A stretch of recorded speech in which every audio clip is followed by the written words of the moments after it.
Chapter 33.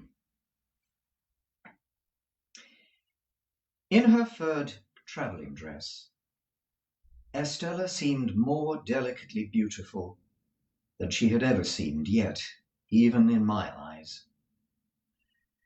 Her manner was more winning than she had ever cared to let it be to me before, and I thought I saw Miss Havisham's influence in the change. We stood in the inn yard while she pointed out her luggage to me, and when it was all collected, I remembered, having forgotten everything but herself in the meanwhile, that I knew nothing of her destination. "I'm going to Richmond," she told me. "Our lesson is that there are two Richmonds, one in Surrey and one in Yorkshire, and that mine is the Surrey Richmond. The distance is 10 miles. I am to have a carriage and you are to take me. This is my purse, and you are to pay my charges out of it. Oh, you must take the purse. We have no choice, you and I, but to obey our instructions. We are not free to follow our own devices, you and I." As she looked at me in giving me the purse, I hoped that there was an inner meaning in her words. She said them slightingly, but not with displeasure. "A carriage will be sent for, Estella. Will you rest here for a little?" "Yes, I am to rest here for a little, and I am to drink some tea, and you are to take care of me the while." She drew her arm through mine as if it must be done, and I requested a waiter, who had been staring at the coach like a man who had never seen such a thing in his life, to show us a private sitting room. Upon that, he pulled out a napkin, as if it were a magic clue without which he couldn't find his way upstairs, and led us to the black hole of the establishment. Fitted up with a diminishing mirror, quite a superfluous article considering the hole's proportions, an anchovy sauce cruet, and the wooden platforms for someone's shoes. On my objecting to this retreat, he took us into another room with a dinner table for 30, and in the greater scorched leaf of a coffee book, under a bushel of coal dust. Having looked at this extinct conflagration and shaken his head, he took my order, which, proving to be merely some tea for the lady, sent him out of the room in a very low state of mind. I was, and I am, sensible that the air of this chamber, in its strong combination of stable and soup stock, might have led one to infer that the coaching department was not doing well, and that the enterprising proprietor was boiling down the horses for the refreshment of the meals. Yet the room was all in all to me, Estella being in it. I thought that with her I could have been happy there for life. I was not at all happy there at the time, observe, and I knew it well.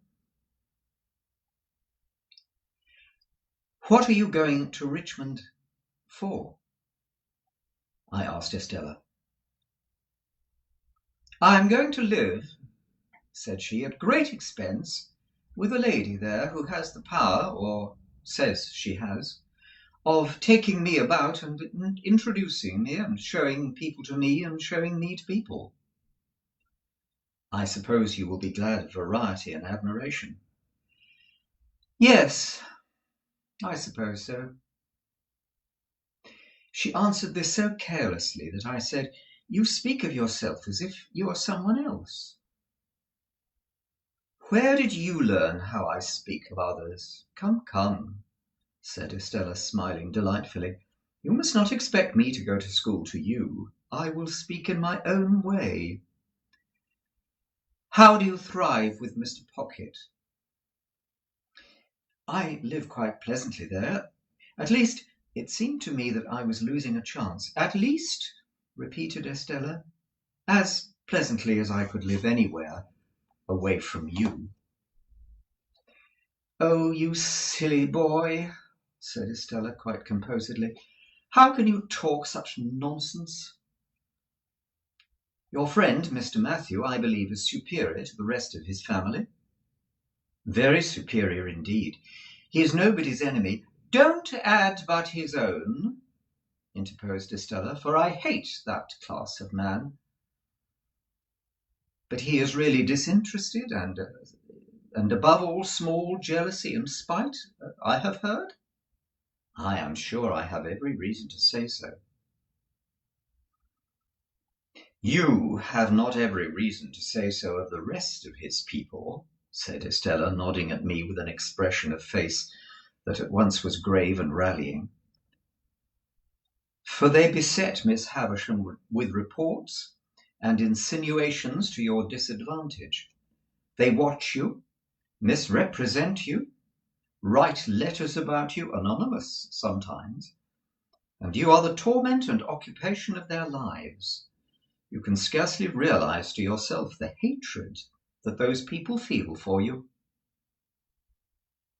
"They do me no harm, I hope," said I. Instead of answering, Estella burst out laughing. This was very singular to me, and I looked at her in considerable perplexity. When she left off, and she had not laughed languidly, but with real enjoyment, I said in my diffident way with her, "I hope I may suppose that you would not be amused if they did me harm."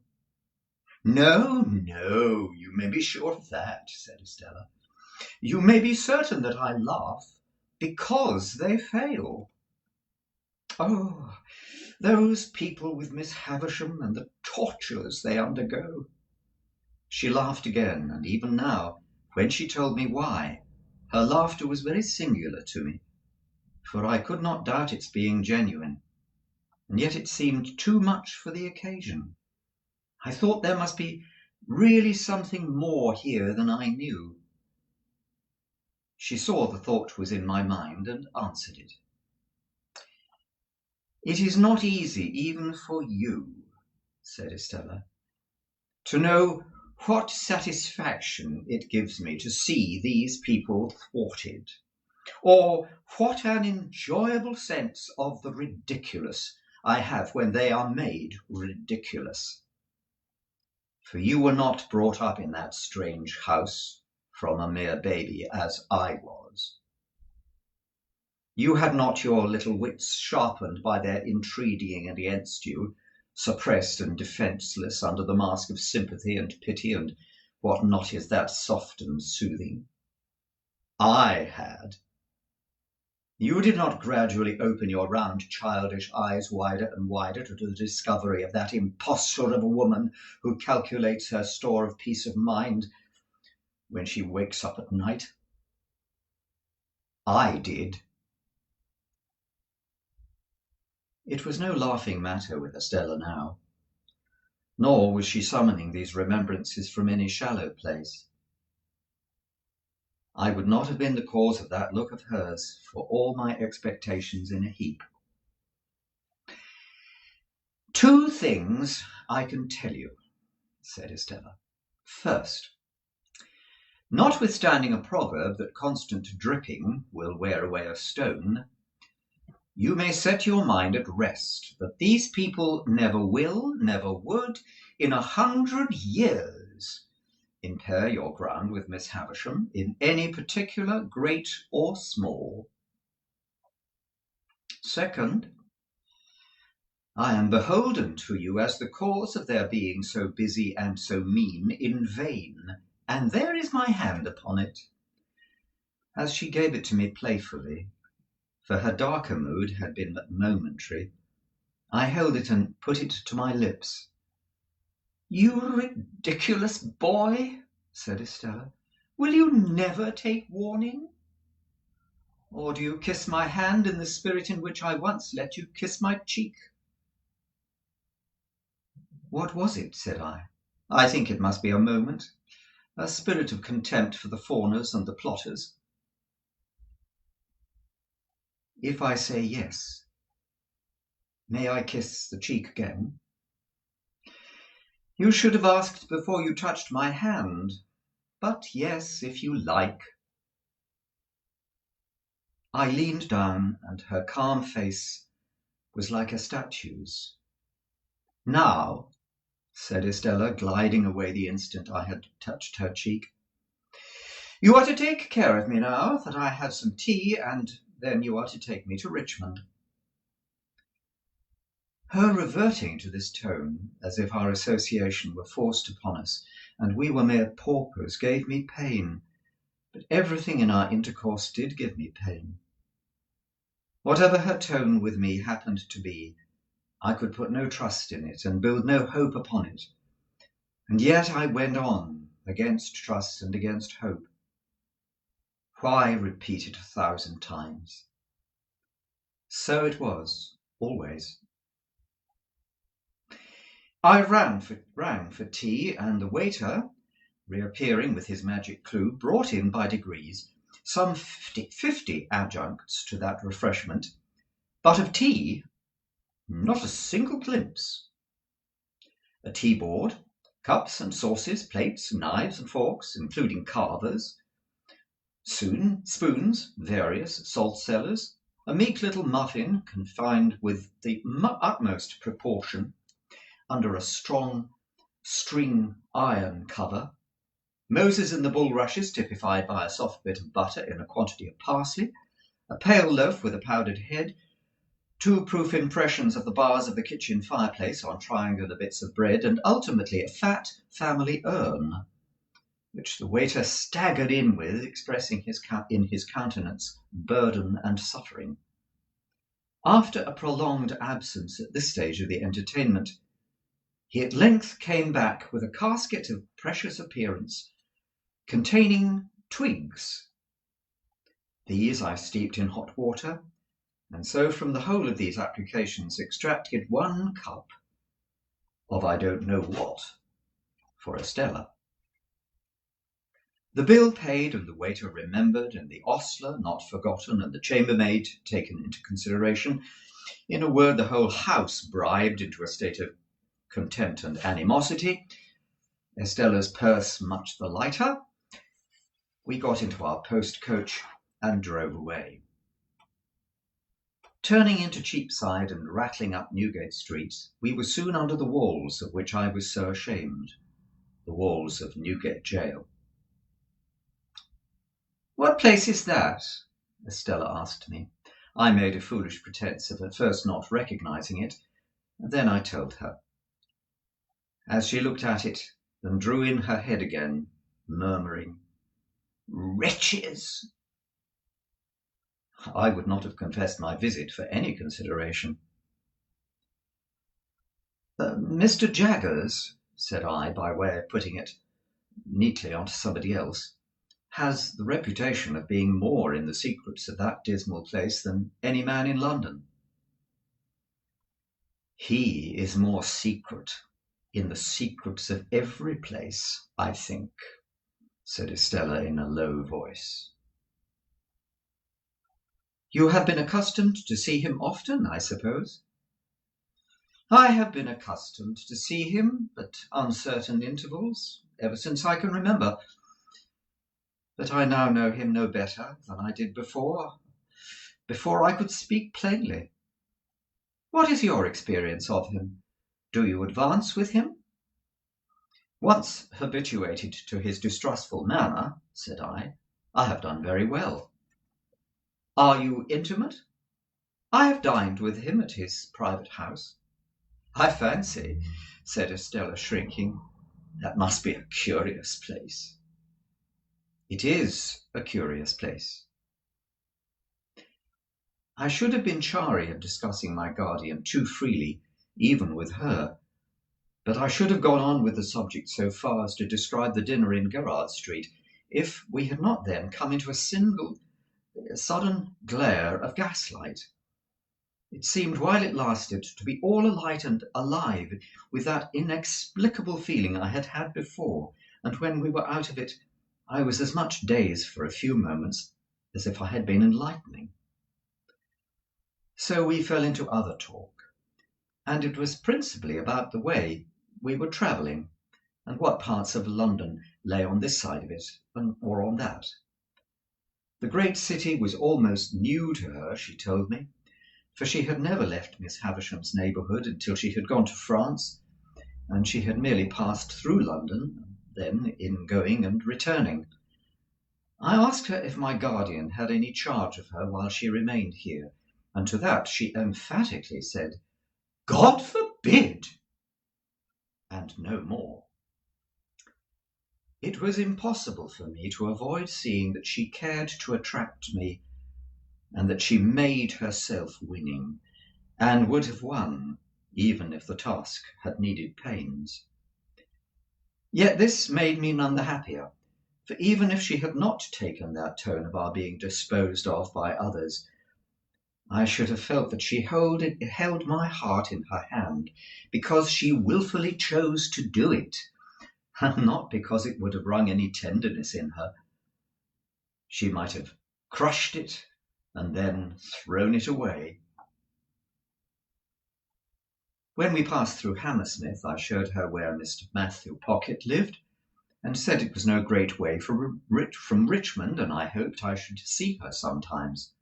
"Oh, yes, you are to see me. You are to come when you think proper. You are to be mentioned to the family. Indeed, you are already mentioned." I inquired what a large household it was that she was to become a member of. No, not a large household.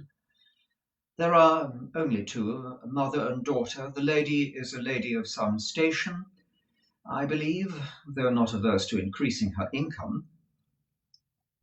I wonder Miss Havisham could part with you again so soon. "It is part of Miss Havisham's plans for me, Pip," said Estella with a sigh, as if she were tired.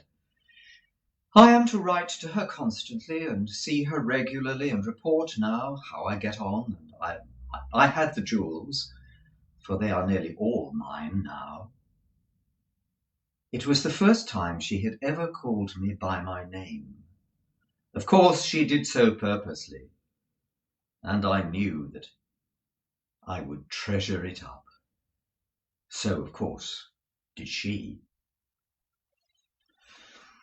We came to Richmond all too soon, and our destination there was a house by the green, a staid old house where hoops and powder and patches, embroidered coats, rolled stockings, ruffles, and swords had once had their court many days a time.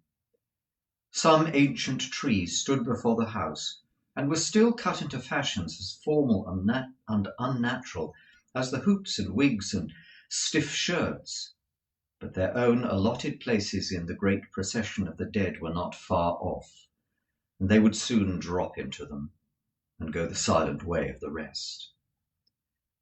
A bell with an old voice, which I dare say in its time had often said to the house, "Here is the green farthingale.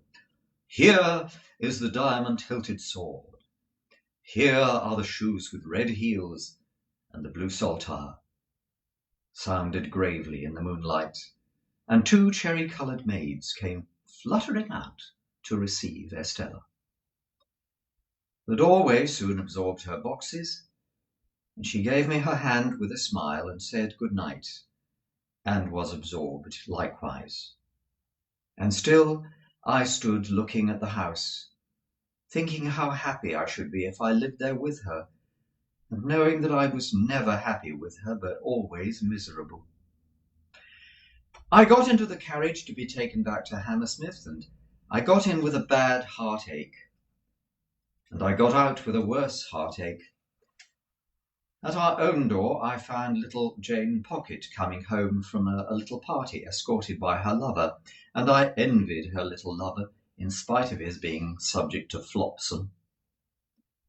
Mr. Pocket was out lecturing, for he was a most delightful lecturer on domestic economy, and his treatises on the management of children and servants were considered the very best textbooks on those themes. But Mrs. Pocket was at home, and was in a little difficulty on account of the baby's having been accommodated with a needle case to keep him quiet during the unaccountable absence with a relative in the Foot Guards of Millers. And more needles were missing than could be regarded as quite wholesome for a patient of such tender years, either to apply externally or to take as a tonic. Mr. Pocket being justly celebrated for giving most excellent practical advice, and for having a clear and sound perception of things and a highly judicious mind, I had some notion in my heartache of begging him to accept my confidence. But happening to look up at Mrs. Pocket, as she sat reading her book of dignities, after prescribing bed as a sovereign remedy for baby, I thought, well, no, I wouldn't.